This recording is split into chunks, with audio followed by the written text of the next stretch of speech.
Good morning. It's so good to be back with you again today with the story of another woman from the Old Testament. You know, traveling is a wonderful thing, but being home, I think, is better. This morning, I've selected a woman from the Old Testament. Her name is Michal. And Michal was an absolute legitimate princess. She was the daughter of Saul. The Bible records that Saul had two daughters, an older one, and Michal was the younger one. Merab was the first one. And Saul decided that he wanted to marry one of his daughters to David.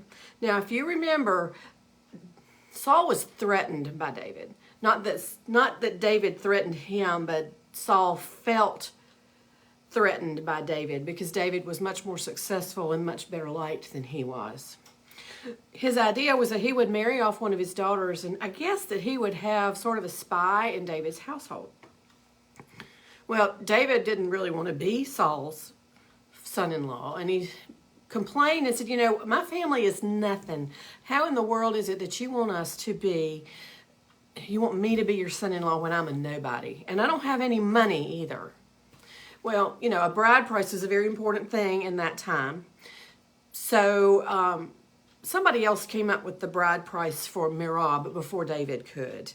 And then they found out after Merab was married off that actually Michal loved David. And Saul found out about that and he thought, ooh, now that might be a really good thing to have her in his household. She might be a really good plant.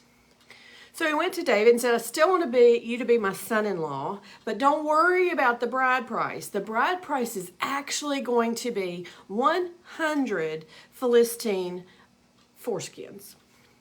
Interesting bride price. Well, you know, David was a warrior, and that sort of appealed to some sort of something in his personality. So before the time had elapsed, because there was a time limit on this, he went and fought the Philistines with his men and came back with 100 foreskins. I guess there was something special about not just murdering your enemy, but also humiliating him in that way. So the bride price was paid in Saul's book, and he allowed Michal to marry David. Now, this all happens in 1 Samuel chapters 18 and 19.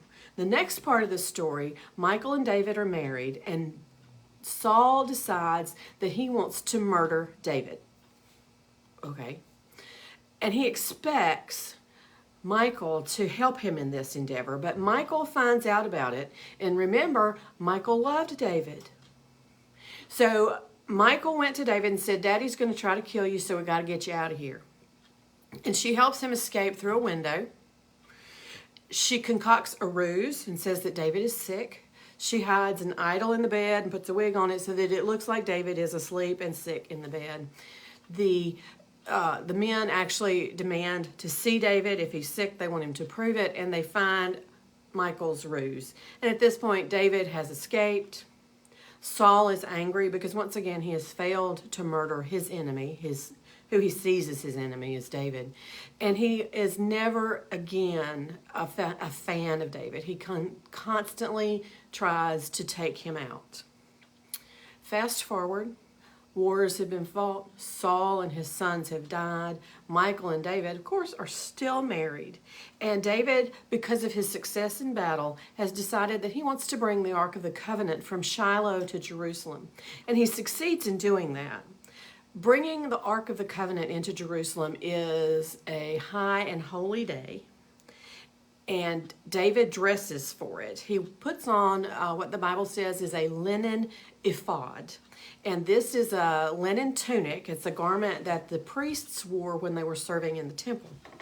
So he was ready. He was worshiping God. The whole of the people were worshiping God as they brought the Ark of the Covenant into town. They worshiped with singing. They worshiped with music.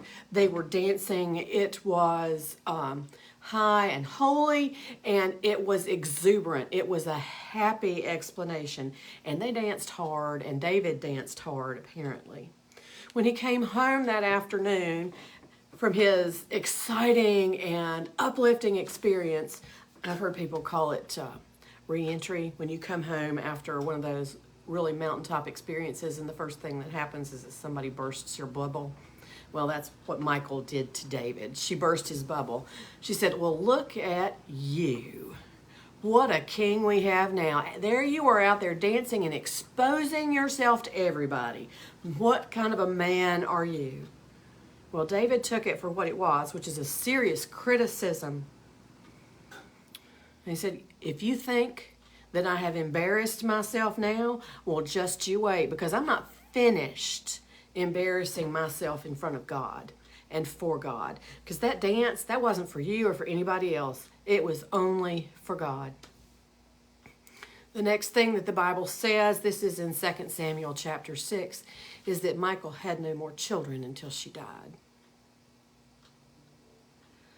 Well, so I guess David had had enough of her.